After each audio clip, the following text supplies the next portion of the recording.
Hey guys, what's up? Gamer Dude back once again, talking to you about Dead Rising 4.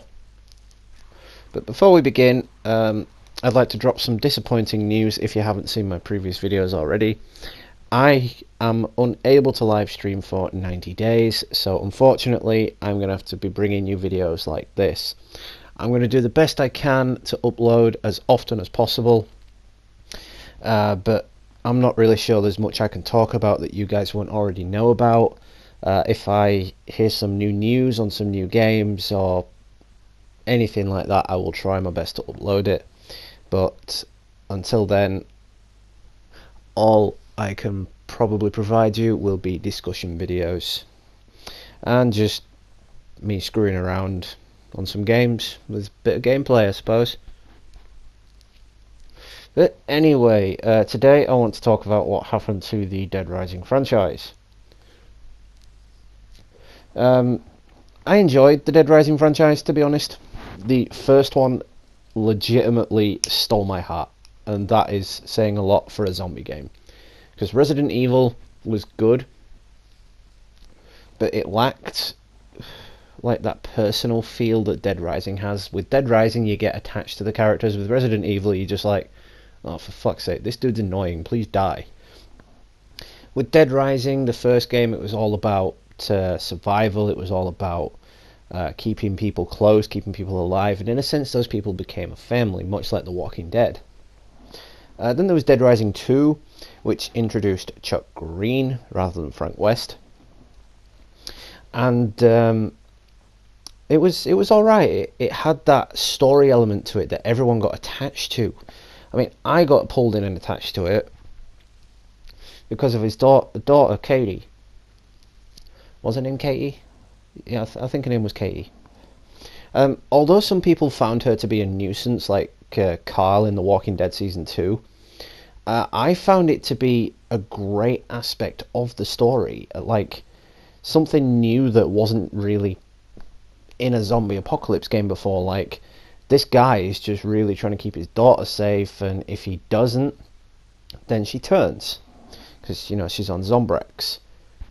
And most of the game has you actually looking for Zombrex for her. You know, you'll get a timer saying, oh, it's time for her Zombrex, and if you don't give her it, it's game over. Which I think is really cool, because it's like,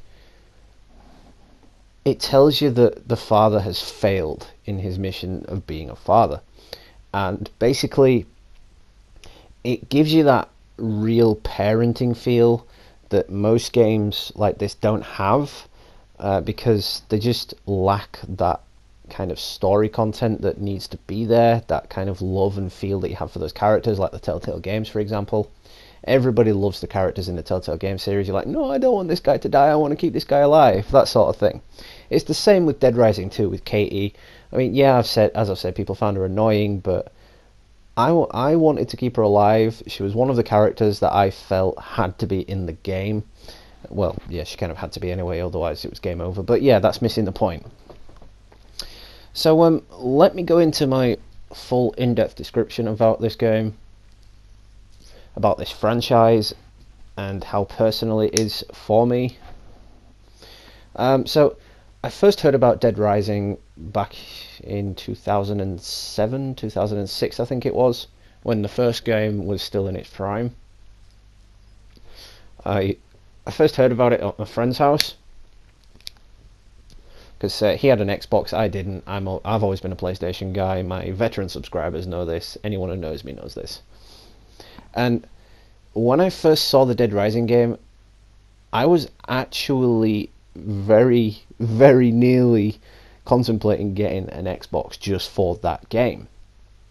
I mean, a lot of people these days will buy a PlayStation for the exclusives, they'll buy an Xbox for the exclusives, but back then it was a big console war for which console had the best exclusives.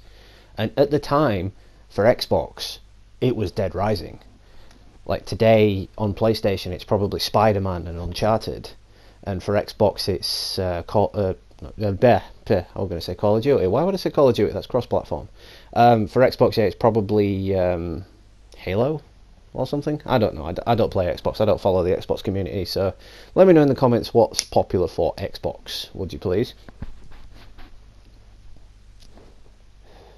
Anyway, so what we're seeing now is gameplay from Dead Rising 4. It was made in a condescending corporate social justice that kind of lied about it returning to its roots from the original game franchise. Down to fans like children pretending that they know how basically we enjoyed Dead Rising, turning the series into a kind of moth-eaten, monetized thing, really. It's kind of an easy bake oven experience, if I put it mildly. But yeah, basically the extra content that came with Dead Rising 4 was basically made for the Call of Duty fanboys and the Western artist, director and producer and writers had never even worked on the series before because they came from EA Games. Yeah, that's already telling me what killed this franchise. There is no point, purpose or reason to play the disservice to Dead Rising, which is filled with tired glitches and no multiple endings due to no time restraints. So if any of you have played the previous Dead Risings 1, 2, Off the Record and Dead Rising 3, all of those had multiple different endings because of the military timescale thing that was in it. It always came down to doing it in that time frame, which made you feel like, oh no, I've got to get this done, but I haven't got time to get that done. Who do I save? Who do I not save to save time? But basically, it was one of those cut and go games where it was do this and it leads to this path, or do that and it leads to that path. And that was what really coerced people into the Dead Rising franchise. And with Dead Rising 4, that aspect was removed. Yes, it was open world, like the other Dead Rising games were open world, but not as big as Dead Rising 4. But I think by doing this, they kind of removed the element that made it a Dead Rising game. For example, what you see me doing in the clip here, just looking around an apartment, solving a case, that isn't really a Dead Rising thing. Like, the maintenance room, for example, the maintenance rooms were removed, and I love the maintenance rooms. The maintenance rooms made it a bit more challenging because there was either a zombie behind the maintenance door and you had to take it down, or you'd get bit and die. As well as that, there was the aspect of being hidden away when you're trying to create your weapons, and you don't have the psychopaths in the game, you don't have the walkers in the game, or zombies in the game, trying to kill you as you're doing it. And I think that being removed from this was a disappointment. Yes, it was in Dead Rising 3 as well, where you didn't get the maintenance rooms and it was just create the weapons on the move, on the go. But I still think it removed the whole element that really drew people into Dead Rising.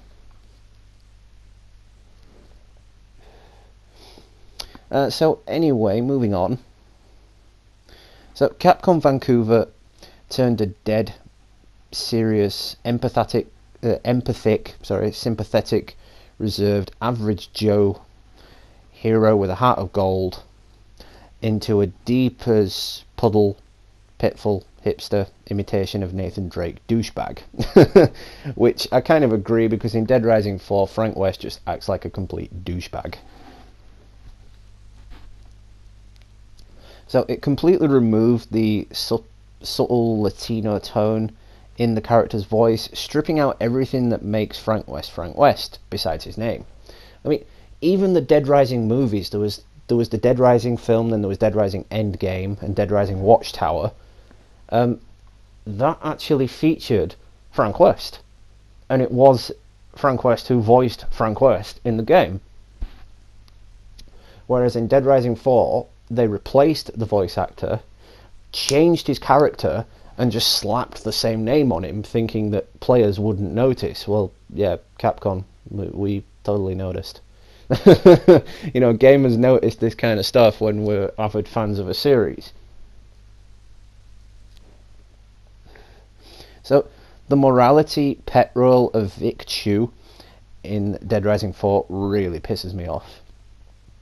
You know what you call a person who wants to live amongst zombies as a sympathizer for zombies? A fucking psychopath, man. You know? But Dead Rising 4 completely negates the need for regular items. Like mixing liquid nitrogen and a sword to make an ice sword? I mean, really? I mean, the gems and the torch to make the laser sword, I mean, I guess that's plausible, but, you know, still, it was better in the Dead Rising 2 for how they made that rather than in this one. So, this is the route the series is taking. Not to mention players can't throw items and firearms. They're also overpowered. In Dead Rising and Dead Rising 2, firearms were mostly useless. You know, they barely caused enough damage to even make a dent in a zombie. You had to get a clean headshot to take them down. Whereas in this, you shoot a zombie with one weapon and they're gone, they're down, they're finished, out for the count. Which really takes away the fun and aspect of the weapons, the really outrageous weapons that you could create throughout the franchise. So aiming in the original Dead Risings was also very awkward, where in this one the scale was upped and it was made so you could aim like it was an Uncharted game or Call of Duty or something like that, which again really took away the fun of the game, because I enjoyed the original Dead Risings where you had trouble aiming a weapon, and by the time you'd aimed it you'd have a horde of zombies around you, which was really, really crazy. But as well as that, health is too abundant in Dead Rising 4 compared to the other Dead Risings. Like, the health that you collect throughout the game, like, you know, obviously you've got to upgrade your character like most games these days. But in the originals, it was down to health bars. You know, you got something like 6 health bars. It's a complete health bar with like 200 health, and it's not as fun because you're not really cowering away to find health items. You're just going in guns blazing, fighting, saying, "Oh, I've got 200 health. I'm going to last a while." You know, that sort of thing, and it really kind of kills it off. In Dead Rising 4, there aren't even that many psychopaths, unless you go into the stores and there's those looters that you've got to fight. But that is it. I mean, Dead Rising 1, Dead Rising 2, Off the Record, and even 3 had crazy ass psychopaths. I mean, yeah, in this one there's the crazy Santa Claus dude, but that's the closest thing we have to a psychopath in this version of Dead Rising. In the other ones, you'd have random dudes that were on top of vans, and they're like, "Oh, save me, save me, save me!" You save them, and then they're like, "Wait, you're Frank West. I gotta kill you!" And they try to kill you, and then you've got to kill them, which was really taken out of this game, because you find people in this game, and then they're suddenly immediately your best friend, which is really lame, because it kind of removes the aspect of the zombie apocalypse, that being that people are more of a threat than the dead. In this one, they made it the dead more of a threat than the people, and I didn't quite like that. I think Capcom went a different direction with it, and they kind of ruined it, because with this, there's no backstory, there's hardly any cutscenes, there's no individual models, no specific locations, no themes, and no unique items other than the weapons you create. They are just about as easy to kill as zombies. So by that I mean the people. So Capcom Vancouver said themselves that Dead Rising 4 was being produced for people that don't like replaying games. So basically that meant you can get everything all at once in your first playthrough. It was made for people who don't want to have to replay to collect all the collectibles, basically. The largest defecation on the series of all has to be how Dr. Barnaby was rewritten in this game. If you don't know who Dr. Barnaby is, he was the lead sort of scientist in the first game who caused the outbreak, really. He was the main guy who caused the outbreak. and he was rewritten into Dead Rising 4, and it was done completely wrong. To be, it was made out to be a mad note scientist that didn't care about cattle, which was basically the people in his eyes. In Dead Rising, he was considered a man doing government work that used the town of people as experiments, which hinted to the zombie virus outbreak. So in this game, there's no hint to it. Science or talks of immortality in Dead Rising 2 or Dead Rising 3, immortality is part of the series, even in the movies, until Dead Rising 4, and Barnaby wasn't considered a mad scientist in the Dead Rising series, in the original ones anyway. So when the hell does Barnaby have a lab in Willamette in Colorado? I mean, yes, he was the main guy in the first game, and obviously, he died and he turned, but still, how did he get that lab? It wasn't even covered. It's just like, oh, Barnaby's got a lab in Willamette now. It's like, okay, whatever then. We'll go with that. He didn't even want to be in Willamette in Dead Rising. He was just there. But the other games gave you a concise explanation for what was happening in the cutscenes, in the dialogue, when you're in a battle and you're talking to the guys that you're with, that you're trying to save or whatnot. Dead Rising 4 took other people's work and rewrote it to kind of a Saints Row Uncharted style vibe. Saints Row, I'd go with Saints Row because of the weapon choices in the game with the crazy weapons. Like, you see me there, I've got a bloody nutcracker thing on my head with a machine gun in it. Like, it's just not practical. The bullets coming off of it would melt my brain. The heat from it would melt my brain.